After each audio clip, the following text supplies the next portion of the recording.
Hey y'all, Kasey here, and welcome back. So today we are going to talk briefly about love languages on the Valentine's Day. So if you have not purchased a gift yet for your partner, I have no idea what to do, or maybe you just want to do something a little bit different or add to what you already have, then this is for you. Before we get into that, I'll tell you a little bit about me. I am a marriage and family therapist. I am also a sex therapist. I am located in Texas. I'm also a author of Marriage Planner here and Life of a Military Spouse. I have been married for quite a while, and so I know a little bit about the Valentine's and just even in couple work as well. So how does love language tie into that? Well, what is love language? We're going to talk about why it's important all in one sentence. Pretty much a love language is a way that your partner needs to be loved. That's it. And how do we do that? I'm going to be honest with you and tell you the truth is love language is not this supernatural thing. If we took time to really understand our partner, understand what it is that they need to feel loved, we will know the language of their love. But it's been put in years ago, put into practice over the course of 5 categories. The book is really, really good. But even before then, we have been doing this for a very long time. But if you don't have the book, I believe I may have it. Get the book. I think it's a great tool for your relationship. So, what are the 5 love languages, and also how can you implement them into Valentine's Day? So, random act of kindness, physical touch, words of affirmation, quality time, and gifts, right? And so, how can we use all of that today, or the one that works for you and for your relationship? So, let's talk about gifts. Get that all the way out of the way. So when it comes to gift, we often think of something that's monetary value, and that's not always the case. So we go straight to buying something out of the store, something that costs really expensive. For some people, that works, but for many people, it's not that big of a deal. So if you want to go, most people buy rings today, flowers, chocolates, things like that.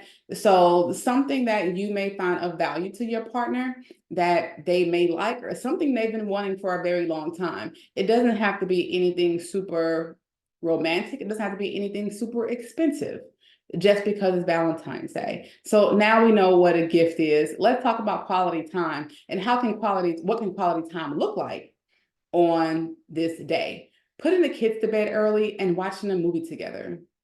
You can play board games together. I know many couples who play board games. I think board games are great. Board games, card games are great because you are focused on being present and you don't have a lot of active noise around you where you may have in a restaurant or have with television. Go take a walk on a beach. I'm not sure where you are, but here in Texas today is a really nice day.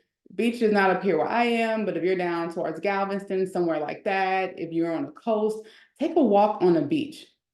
Have dinner on the beach, something like that, something that's quality. And we look at quality time. Quality time is not the amount of time you spend together, but what about that time is fulfilling for the both of you to where your partner is getting their need met. So going to botanical garden, you can go to a movie or putting the kids to bed and watching a movie at home. Any way where they feel they can get their cup filled by you giving them time that they need. Words of affirmation, super easy. Tell your partner how beautiful they are today. Tell them how much you appreciate them. Write a letter. When the last time have you actually written a letter? I think last time I wrote a letter probably was email, like full length, was an email to my husband years ago when I was in the military. But there's been times since then that I've written notes and cards. I love to write to my spouse, write to my kids. I just love just the art of letter writing. So doing something like that for someone who loves words of affirmation, because it's also a beautiful keepsake. So again, recap on that, write a poem, send a beautiful text on how much you love and appreciate them, something you haven't told them before or told them in a while. And letter writing, physical touch, massage. Who doesn't want a massage, a head scalp? Even sex, Valentine's Day, physical touch, romanticism, sex.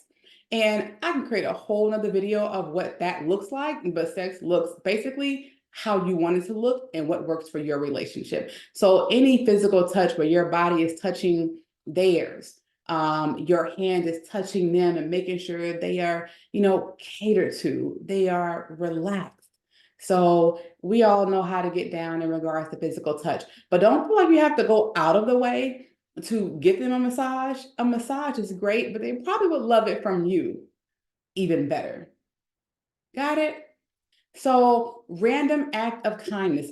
What is something that your partner does every single day, or they do often, probably more so than you, that they would really appreciate if you help them out on?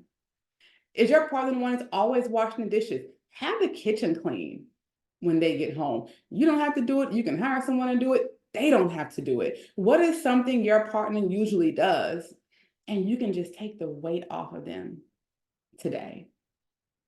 Cleaning the kitchen, picking up kids, cooking dinner. Take that over for them. Cutting the grass. Hire someone to do that or go do it yourself. But what is something you can do today that's completely random, they wouldn't expect, doesn't come from a store, that takes the weight off of their shoulders throughout this day. So those are my thoughts. Those are my tips. If you have anything that you would like to add, hey, feel free, comment below and let me know. Until then, I'll talk to you next time. Bye.